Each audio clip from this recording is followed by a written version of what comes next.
To think I've been drinking the coffee that boy's been handing me all afternoon. I hope this pain in my side is only appendicitis. All right, now let's see who's next. Oh, yes, a newcomer to the theater, Ethel Merman. Merman, Ethel. After high school, I attended secretarial school where I studied dictation, typing, bookkeeping, and wrestling. On my first job as a stenographer, I was invited to a party on Long Island. They asked me to sing, and a producer heard me. He was sitting in his office on 42nd Street at the time. Since then, some of the shows I've been in have included Girl Crazy, Anything Goes, Panama Hattie, Annie Get Your Gun, Little Foxes, and Call Me Madam. Little Foxes? I just wanted to see if you ever listen while somebody else is talking.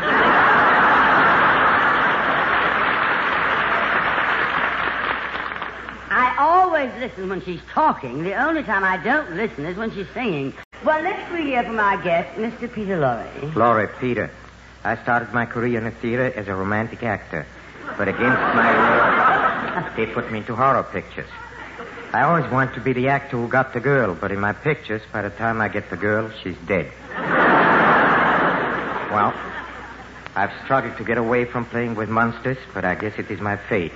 Because here I am today with Tallulah Bankhead.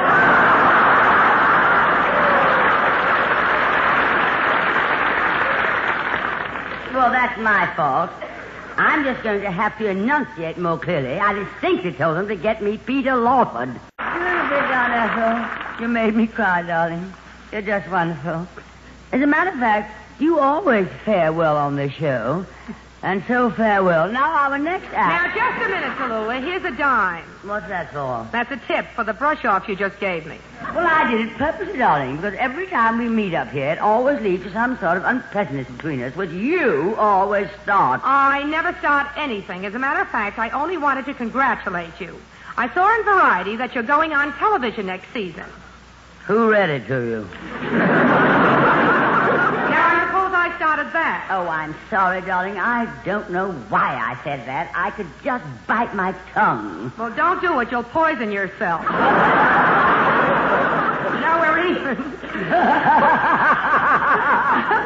How about this television, Tallulah? Are you really going on it next season? Oh, well, Ethel, darling, some men up at NBC have made some advances. Yes, but are you going on television? Well, I might, but how about you? Are you going to television after your play's finished, Ethel? No, I'm going into the movies. I'm going out to Hollywood to make the screen version of Call Me Madam. How cozy. And when it's finished, I'm going to send you a ticket to the first preview showing. Oh, never mind, darling. I'll see it on television. Well,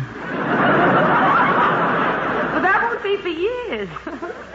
I'm in no hurry.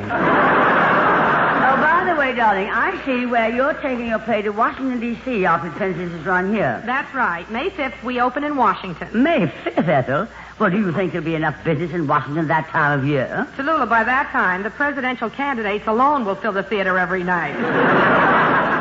Well, I hope you knock them speechless. Say, Ethel, that reminds me. You have a new leading man in your company now, haven't you? Yes, Dick Eastham.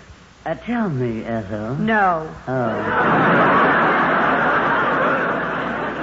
Well, I was only going to ask you to call him over here. I'd like to chat with him. Oh, sure. Oh, Richard, Tallulah wants to talk to you. Hello, darling. Well, hello, Miss Bankhead. I must say I'm quite amazed to find you so young and attractive and so friendly and so gracious.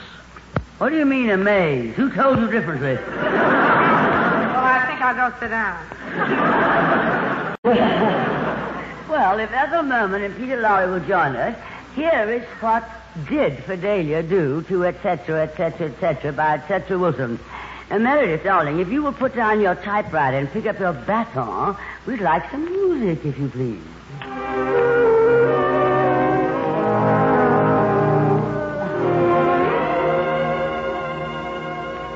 Say, Wicks.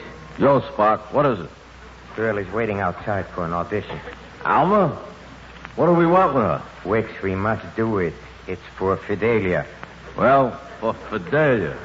I'll listen to her. Let her in, Spot. Come in, come in.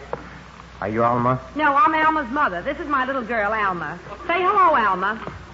Hello.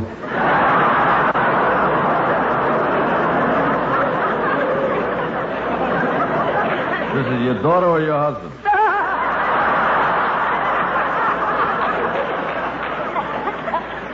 Wicks, we must audition her. It's for Fidelia. For Fidelia.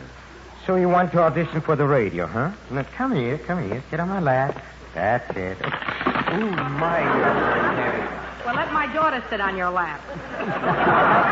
Okay, let's get on with the radio audition. Let's hear her sing something. Yes, go on, little girl. Sing something. Come on, Alma. Sing for the gentleman. And take your hand out of your mouth. That's it. Now sing, baby. You go to my head, and you linger like a haunting refrain. Maybe you'd better put your hand back in your mouth.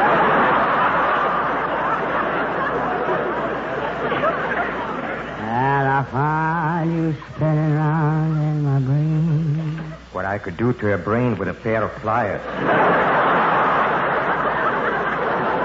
Her brain even a small tweezer.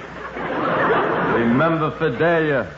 Like a bubble in a glass of champagne. I think I'll go someplace and get drunk. What are you yapping about? It's my daughter. I gotta live with her. Go ahead, baby. You're killing him. That could be such a slow death. You go to my head. She's begging for it. What? It's for Fidelia. For Fidelia. Like a sip of sparkling burgundy brew. I may join you for that drink. And I find the very mention of you like a kicker in a beautiful tree. Kicker? That's an idea. I never thought of that. I feel the thought that you might give a thought to my plea, 'cause the spell of me. Spell. S-M-E-L. Say to myself, get a hold of yourself.